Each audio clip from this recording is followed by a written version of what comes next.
लेकिन इस राज्य के अबुआ राज के बबुआ मुख्यमंत्री की बात को आपने दुमका में सुना होगा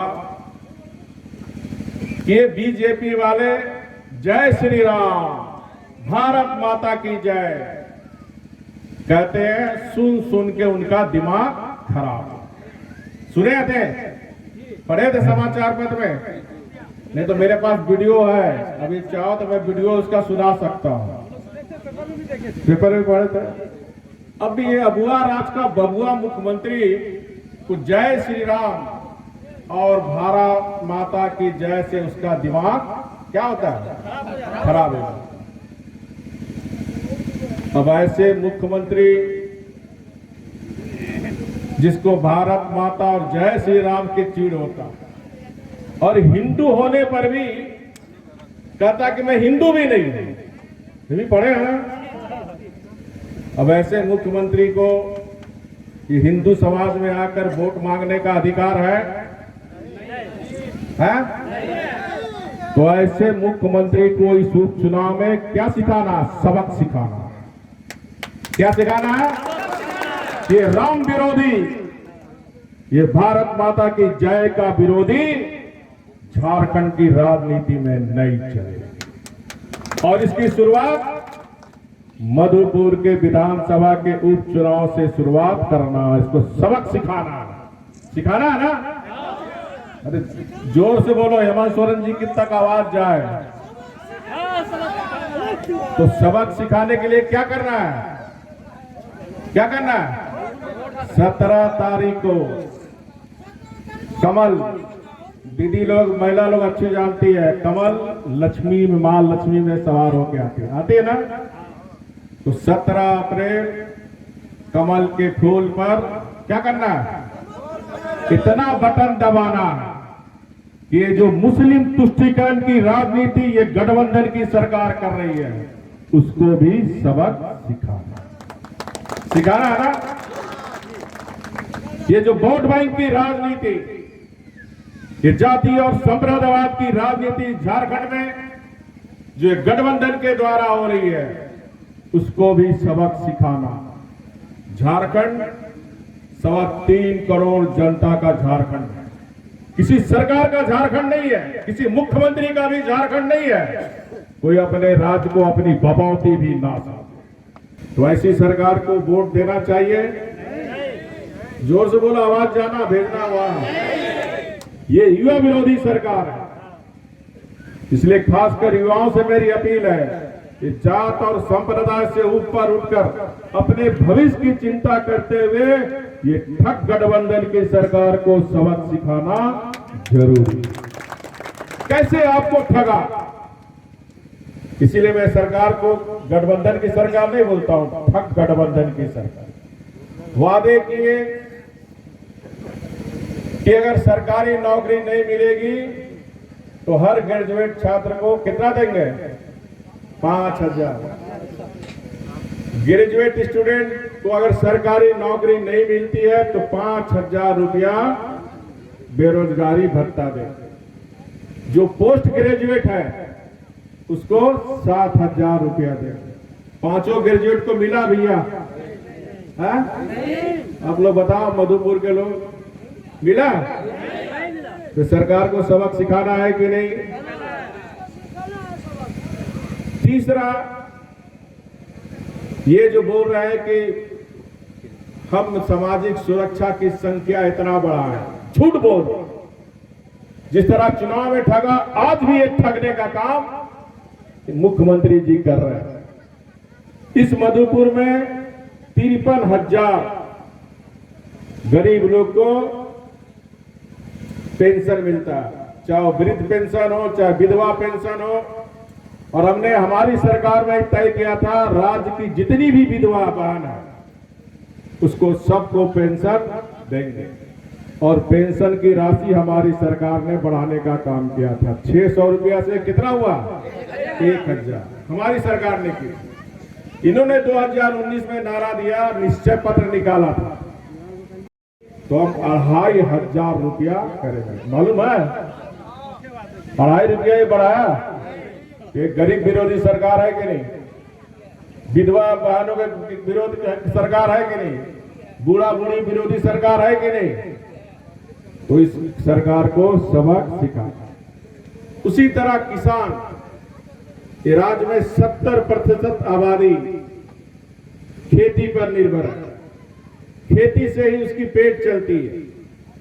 और हमारी सरकार ने आदरणीय प्रधानमंत्री के तर्ज पर प्रधानमंत्री कृषि सम्मान योजना के तहत, जहां हर साल पीएम किसान की योजना के तहत 6,000 रुपया केंद्र सरकार सीधे डीबीटी के माध्यम से देती है, हमने भी राज्य में अपने बजट से 22 लाख किसान, कितना लाख किसान, पर एकड़ 5,000, 2 एकड़ उसको 10,000, 3 एकड़ उसको 15,000, 4 एकड़ उसको 20,000, 5 एकड़ है तो छोटे किसान को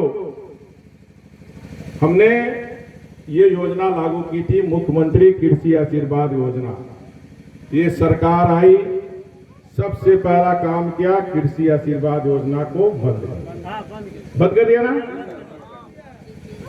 अब ये नारा देता आगे कह रहा है कि हम मुख्यमंत्री कृषि माफ योजना, ऋण माफ योजना लाए, उससे कितने किसान को लाभ होगा, मात्र 9 लाख।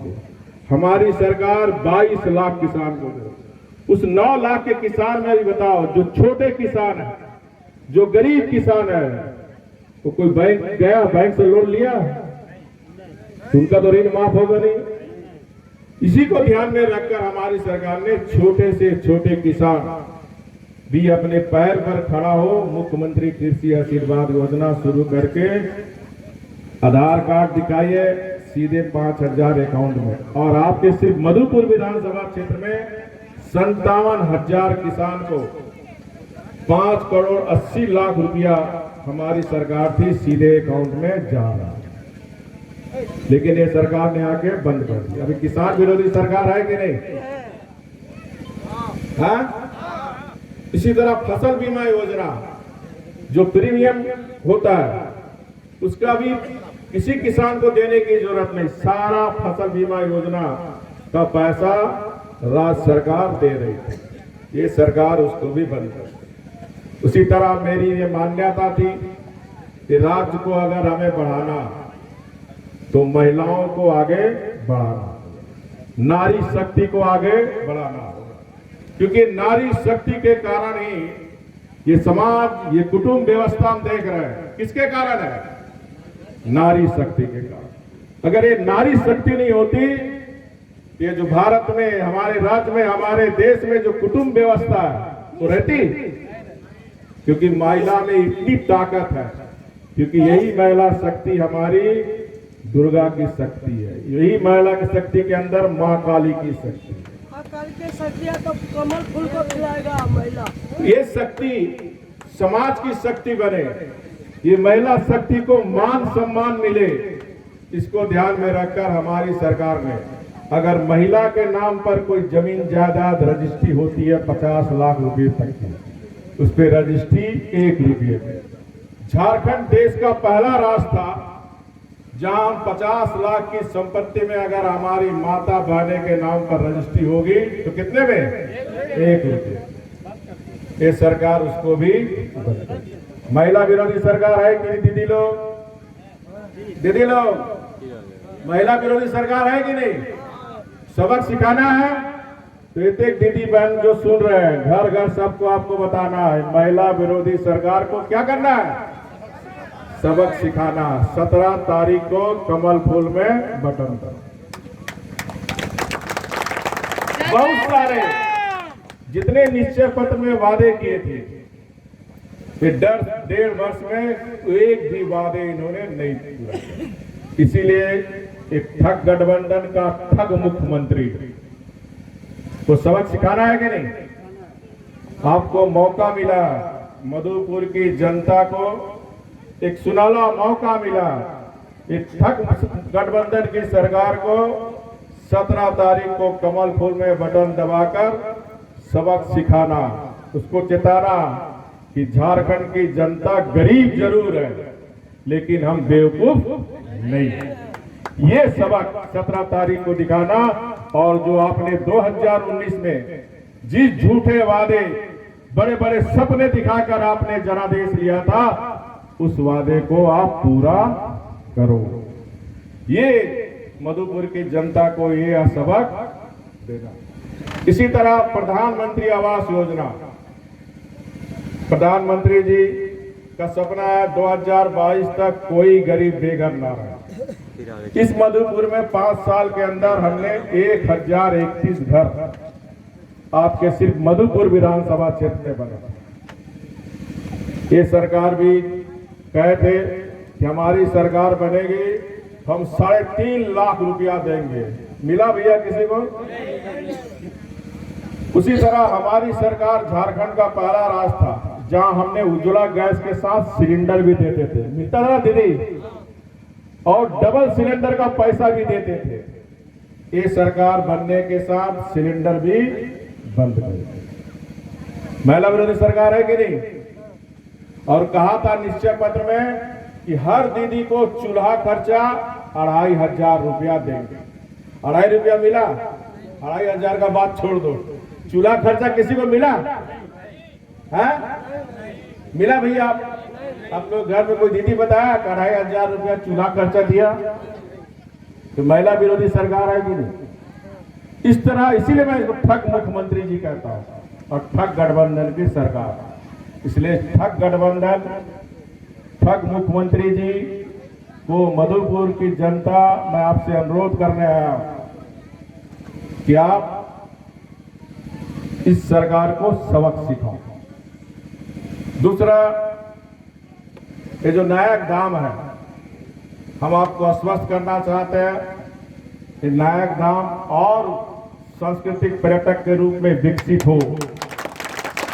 क्योंकि मैं अब यहाँ आ गया हूँ, आने वाले समय में निश्चित रूप से 2 साल हो, 3 साल हो, अगला सरकार बीजेपी की सरकार ही बनेगी। रघुवर दास जिंदाबाद, रघुवर दास जिंदाबाद। हम कोशिश करेंगे भारत सरकार के पर्यटन विभाग से भी कुछ पैसे अलॉटमेंट हो, ताकि ये देश का, राज्य का एक सांस्कृतिक पर्यटक स्थल, जैसे संचालन महोदय कर रहे थे कि विदेश से लोग भी आते हैं, तो एक आकर्षक पर्यटक केंद्र बने, इसकी कोशिश मैं जरूर करूंगा। दूसरा, इनका दिमाग था कि रेलवे स्टेशन नायक धाम के नाम से हो। 1 महीना पहले ही दयानंद जी ने मुझे इसका स्मारक पत्र दिया। मैं जब भी दिल्ली जाऊंगा आपको आश्वस्त करता हूं, केंद्रीय रेल मंत्री पीयूष गोयल से बात कर हम निश्चित रूप से इस रेल का, इसके नायक धाम के नाम से रेलवे स्टेशन हो, इसकी भरसक प्रयास करूंगा। आपने देखा बीजेपी जो बोलती है शुरू करती है। आपने देखा संथाल प्रोग्राम में हमारी सरकार थी, तो हमने संथाल भाषा में सारा रेलवे स्टेशन में संथाल भाषा में अनाउंसमेंट होता है ना, सरकारी कार्यालय में संथाल भाषा। हमने रेल मंत्री से बात कर, क्योंकि संथाल बहुल क्षेत्र में सारे जगह रेलवे स्टेशन में संथाल भाषा, इसी तरह रेलवे स्टेशन का नाम हो, इसका मैं पूरी कोशिश करूंगा और उम्मीद है कि ये पूरा नायक धाम की कृपा से पूरा भी होगा।